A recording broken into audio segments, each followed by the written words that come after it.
আমি মাযহাব মানি কেন? কারণ কোরআন সুন্নাহ এখনো আমি ভালোভাবে বুঝি না, তাই মাযহাব মানতে হয়। আর যে মানে না, আমারে কয় হুজুর না মানলে সমস্যা আছে। আমি কই আপনি হয়তো কোরআন সুন্নাহ অনেক বেশি ভালো বুঝেন, এই জন্য মানেন না।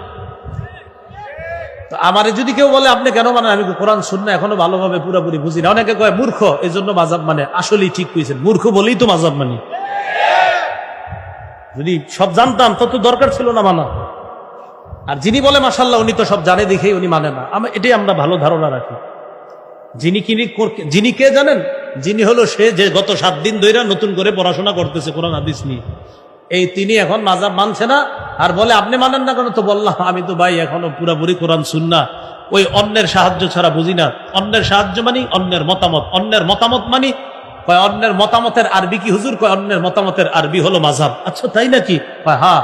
ইমাম আবু ইউসুফের মত মানি ইমাম আবু ইউসুফের মাযহাবে, ইমাম মুহাম্মদের মত মানি ইমাম মুহাম্মদের মাযহাবে, ইমাম আবু হানিফার মত মানি ইমাম আবু হানিফার মাযহাব। আচ্ছা হুজুর মাযহাব কি? মাযহাব হলো কোরআন সুন্নাহর সুবিন্যস্ত একটা সংকলনকে মাযহাব বলা হয়। বুখারী এটা কি আবিষ্কার না সংকলন? বলেন। সংকলন। তো বুখারী শরীফ এটারে বুখারী সহিহ বুখারী বলা হয়।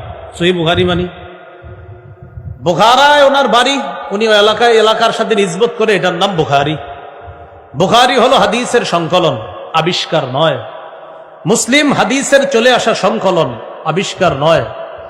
তিরমিজি হাদিসের চলে আসা সংকলন, আবিষ্কার নয়। নাসাই ইবনে মাজা আবু দাউদ হাদিসের চলে আসা সংকলন, আবিষ্কার নয়। ফিকহে হানাফি কোরআন সুন্নাহর চলে আসা সুবিন্যস্ত সংকলন, আবিষ্কার নয়। ফিকহে মালিকি কোরআন সুন্নাহর চলে আসা সংকলন, আবিষ্কার নয়। ফিকহে হাম্বলি কোরআন সুন্নাহর চলে আসা সুবিন্যস্ত সংকলন, এটা আবিষ্কার নয়। ফিকহে শাফিঈ কোরআন সুন্নাহর চলে আসা সংকলন, আবিষ্কার নয়। যেমনি ভাবে বুখারী এটা সংকলন, এটা আবিষ্কার নয়, তাই বুখারী বেদাত নয়। মুসলিম এটা সংকলন, এটা আবিষ্কার নয়, তাই এটা বেদাত না। নাসাই আবু দাউদ ইবনে মাজা তিরমিজি এগুলা সংকলন, আবিষ্কার নয়, তাই এটা বেদাত নয়। তেমনি ভাবে কোরআন সুন্নাহর সুবিন্যস্ত সংকলন 4 মাযহাব, এটা আবিষ্কার নয়, তাই এটা বেদাত নয়। যারা বলবে ফিকহে হানাফি বেদাত, বুখারীকেও বেদাত বলতে হবে। যারা বলবে ফিকহে মালিকি বেদাত, বুখারীকে বেদাত বলতে হবে।